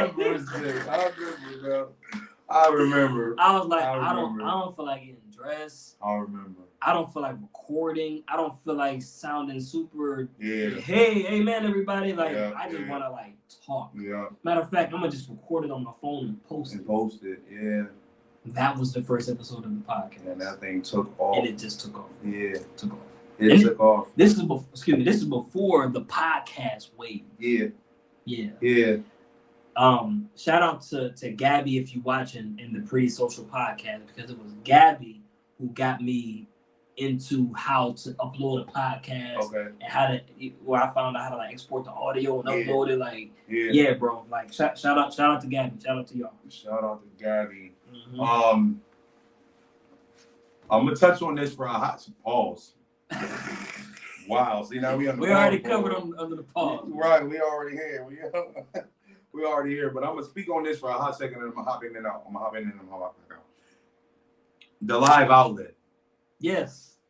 Yeah. Ebony, Josiah, me, and you. But it started with you and who?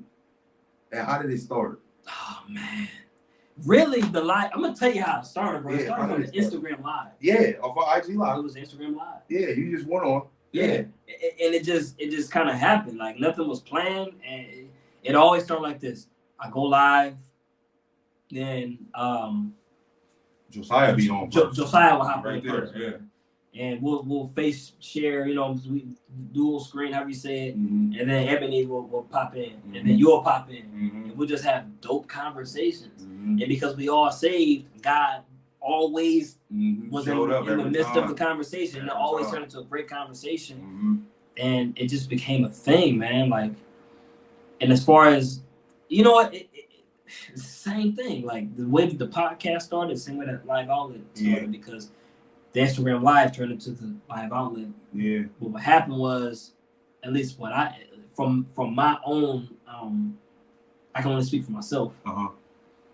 I think that when I stop being consistent with it, that's when it stops. Okay. Yeah, man. And I stopped doing Live Outlet. I stopped doing the podcast Mm-hmm. for a hot minute, bro. Mm-hmm. So yeah, I'm gonna take you back. Minister Gray. Man's Mondays, bro. Yeah. That impact. Rest in peace, Minister Gray, first of all. The impact on what Men's Monday was, when it would just be sometimes 2 of us, 3 of us, maybe 4 of us. I'm thinking that season might have created that podcast. Or was that podcast out during that time? it wasn't out, man.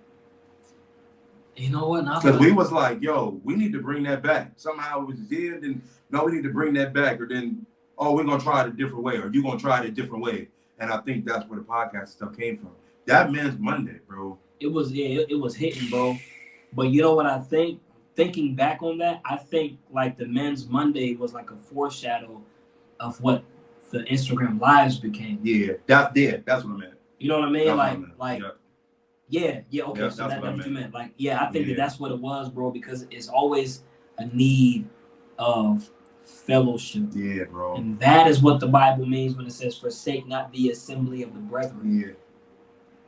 It don't mean that you need to go be a member of a church. Not down in that. You know, if anybody is. Not at all. But what it's meaning is, don't be out here trying to live this life by yourself. Yeah. You know what I mean? Like, man, I kid you not, bro. You, Ebony, and Josiah, yo, y'all kept me going, bro. But that was the season. That was the season. That was the season. That was that season. Listen, bro, me starting a barbershop, managing the salon in Austin. Yeah. You know what I'm saying? Driving the Beamer, bro. I was like, Yeah, I was by myself out there, bro. That was the To a certain extent, I had friends, but like as far as like the body of Christ, y'all kept me grounded, Yeah. bro. And talking to my pastor as well. But yeah, y'all kept me going. Yeah, man. Mm-hmm. Yeah, man. Real quick, give me a moment or two that you had with Minister Gray before you left. A moment or two. Cause I remember, man, Minister Gray, bro. Salute to him, bro. We used to be on them lives. I remember when he was in the hospital at the time. But I remember it was a time when he wasn't in the hospital. And Minister Gray was just, bro, when we say the Men's Monday, we was open. And we was just open. And it was times that he would just come on there that if it was other people listening, you would have to use the beep, beep, beep, beep, beep, beep. Yeah, because he was dropping, bro. But at the same time, it was real. Because that's how he felt. And it was just, bro, we had funny moments, bro. We had crying moments, bro. We didn't have moments on that when it was me, you, Minister Greg, and who was the other guy? Me, you, Minister Greg, and it always like just be somebody else. Yeah, I forgot who the other guy was. Mr. Head. That's what it was. Yeah. Yeah, so he would pop in every now and then, man. But I'm telling you, man, bro. I just remember, man, bro. It was. See, me and Minister Greg's relationship was kind of like, he was just so humble. Yeah. You know what I'm saying? Like I just remember him just being humble, man, and just always grateful. Like if I dropped the mixtape or I dropped the song, this was his word. People like, you know what? Yeah. That was word. That's what it was. Like, you know what, Pastor Riley, man, that was powerful. man. Yeah. I needed to hear it. Yeah. You know what I'm saying? If I preach a sermon, you know what? I needed to hear that word. God spoke to you through you today. Yeah. He was just so encouraging to me. Oh yeah, man. he was. You know what I mean? When I would have problems at home, like I'll talk to him, man, and he'll be like, you know what? You know what? God got you, Pastor Riley. You know, I remember he cut his hair. He was talking to me like, you know what? I need a haircut, man. You know what? And so like, yo, bro. man, when I found out he passed, bro. I remember when you called me. Man, I wasn't ready, bro. I wasn't either. I wasn't ready. I couldn't even get the sentence out. No, you couldn't. Yeah, bro. And I was like, yo, I gotta get off the phone. I was like, yeah. That really messed me up. That was like losing a dad. Yeah, that was tough. You know, facts, bro. Rest in peace to Minister Gray. Yes, indeed. Because I think we was just talking to him, talking about we about to do something on Monday and whatever. Yeah. And then it just instantly happened. Yeah. And I'm like, and he passed from cancer. And you know, I'm a young, zealous believer, man. I'm like, God gonna bring you out of this. Man. I'm believing. Yeah. I'm believing. And then just to get that call from Pastor Lavelle. I don't know if you remember. That's who it was. Pastor Lavelle. Yeah. That's who it was. Minister, Mr. Head, and it was Pastor Lavelle. Lavelle. That's who it was. Shout out to Lavelle if you listening. Yep. But when he called me and told me that, bro. Broke me, bro. Anyway. Yeah. Broke me. Rest in peace. Yeah, for sure. Yeah, but what else? Man.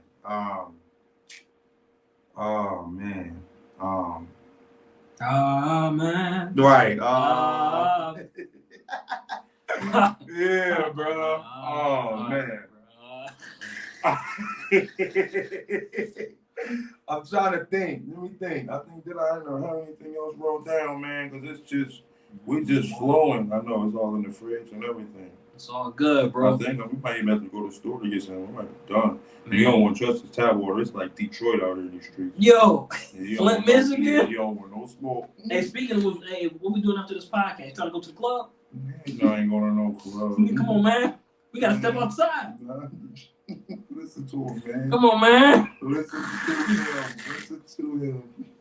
Is there a I'm trying to get lit. This guy. Nah, bro. Man, what we got to look for now, musically? What's coming?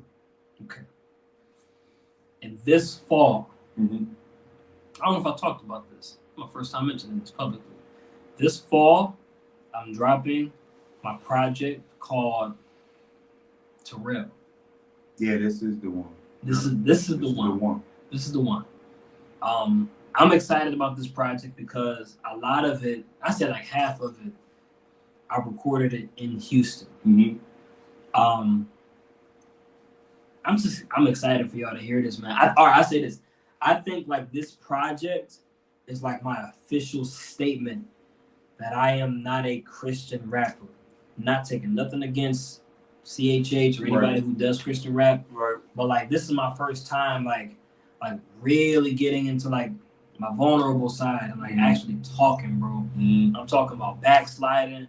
I'm talking about even in my state of backsliding, I'm in the club and I'm ministering to people in the club. Mm-hmm. You know what I'm saying? I'm giving my perspective of what's out here because, side note, man, as far as people being single, it's not what it used to be out here. You know what I'm saying? The game is different. It's just different. So I'm giving my perspective on that. Yeah, man, I'm excited for y'all to hear it. And I'm being myself. I got a few, I'm being myself. I just came with y'all to hear it. That's what I'm calling it Rell. Yeah. You know what I mean? It's going to be fire. It's going to be dope. Not the last project, right?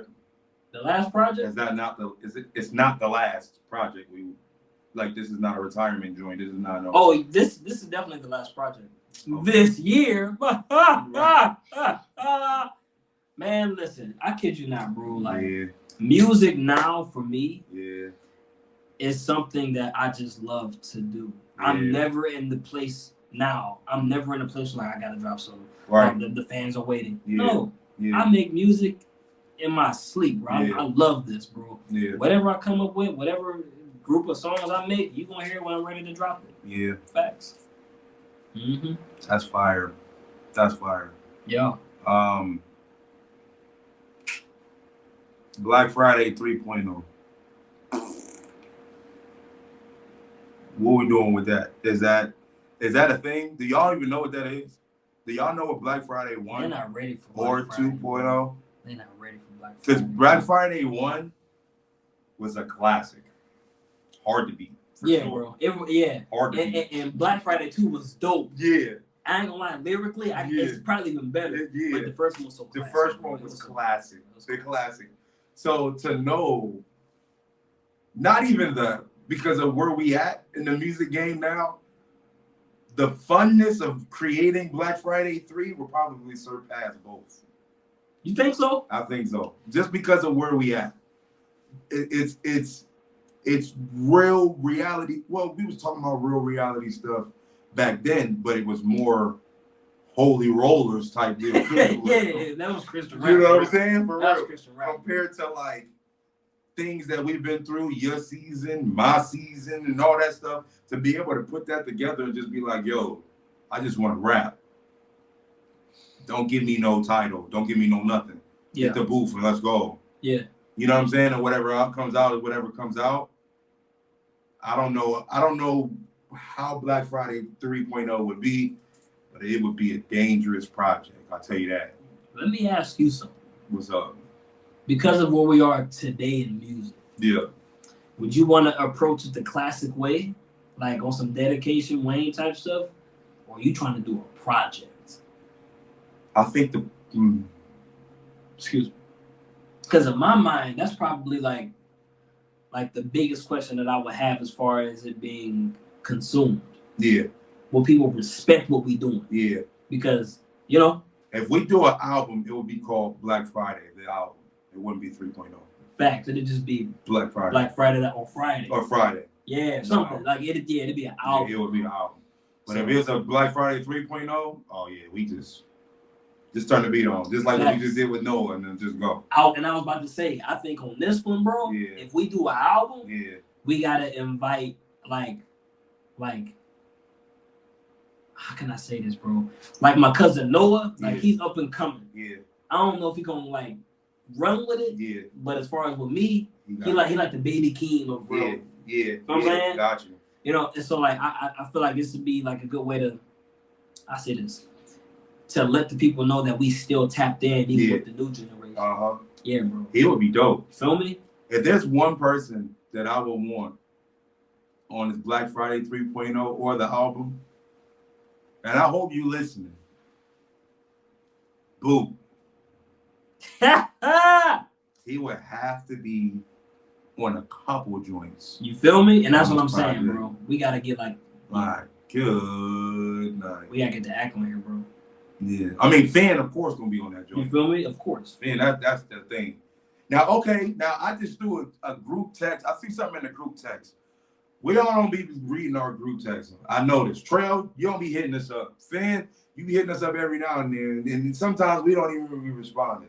But I'll put this thing in the group that I think is dope. And I need to get everybody's insight. At first, I was like, yo, MTFR, that's Monte, Trail, Finn, and Rell. We was going to call that. That was the squad. I think the squad name should be The Mount. The Mount? The Mount. Why you say this? Because like Mount Rushmore and have somebody create or put our pictures on the Mount, on the Rushmore joint, and that would be our logo. The Mount. And they call it The Mount. Man, I think that would be fire. Just call me Mountie. I'm the Mountie. I'm the Mount. Yo. I ain't gonna lie, that's kind of creative. Yeah, The Mount. And just like have somebody in Photoshop or whoever be doing the covers, we give them a decent face shot and they put that in the Mount Rushmore joint, and that would be our logo type joint, and it's The Mount. We sell shirts and all of that. We can do all of that. I say this, bro. If we do that, we gotta do something collectively that's like ground shaking. Yeah, bro. That's true. So like if we're gonna do that, bro, we need to have me, you, and Finland on the mixtape. Yeah. Maybe the Friday. Yeah, maybe the project with all the Trails beats. Yeah. You know what I'm saying? And then we can go and say, you know what, man, call us the Mount. Like Kanye and Jay-Z, they're called the Throne after they did, you know what I'm saying? Like I can see that. Yeah. That'd be fire. That would be fire. That'd be dope. But that's in the works. That's Mhm. definitely in the works. That's definitely in Absolutely. the works. But Y'all need beats. I got them. And Trell got them. Facts, bro. Trell got beats for days. I got beats for days too. He might got beats for decades. I know I I never heard that before. For Yeah, decades, bro. I got beats for decades. So I ain't even gonna hold you. That's at 34. Look, see. See, I'm trying to think if I got anything else or did I milk everything? I'm trying to think. We spoke on music, we spoke on health, we spoke on barbering, we spoke on the upbringing, we spoke on the new business ventures, we spoke on that sound like everything. Facts, bro. You asked a lot of great questions. I hope I answered it. Appreciate it. Yeah, I think this would be definitely a dope episode. Praise God. Yeah, I think this is definitely gonna be a dope episode. Well, we gonna leave it right there. It ain't like we can't have a part 2 some other time. It is what it is. But so I appreciate the bro for coming down. This is the first time I've done an interview face to face with an individual without having a split screen with somebody else being somewhere else. We in my studio making it happen. He drove 2 hours down here to make it crack, man. So I appreciate it. Definitely appreciate it. Like I said, he's one of my celebrities for real. Top 3 to me. That's love, period, bro. man. A pastor. I could say my pastor is how many times I didn't listen to this man's podcast. Dang. I could say that. You know what I'm saying? It's a pleasure and it's an honor to be a friend to him, a brother to him. And bro, yo, this is dope. The first Just Call Me Monte. I feel pressure, man. It's too man, much. This first Just Call Me Monte, and this been a real collabo. This was a crazy situation, bro. Thank you, man. Many more to come, and this was dope, bro. Yeah, bro. That's cool. So y'all make sure y'all share, like, comment, subscribe. Make sure y'all follow the It's Been Real podcast on all platforms. Spotify, all podcasting platforms, and on YouTube, and right? on YouTube, and on YouTube. And y'all know the Monte's World. I just dropped the episode like at 3:30 today. Yeah, episode 6. So this will be a special episode that's gonna drop tomorrow at 3:30. You did. And then we just gonna go for there. So salute to everybody. And what's my intro? How my intro go? I mean, not my intro. Sorry, how my outro go? Are you asking them? No, I'm asking you. How my outro? It go like this. This time I'm gonna do. Wait. Oh, wait. Go. Y'all know I love you. It's been real. Oh, and it's been real. And in the words of LeVar Burton, yes. Big dog. Big dog. I will. Big dog. See you next time. Big dog. Now you can do your outro. Now you got 2 outros. So my outro, I forget how it go. It go like,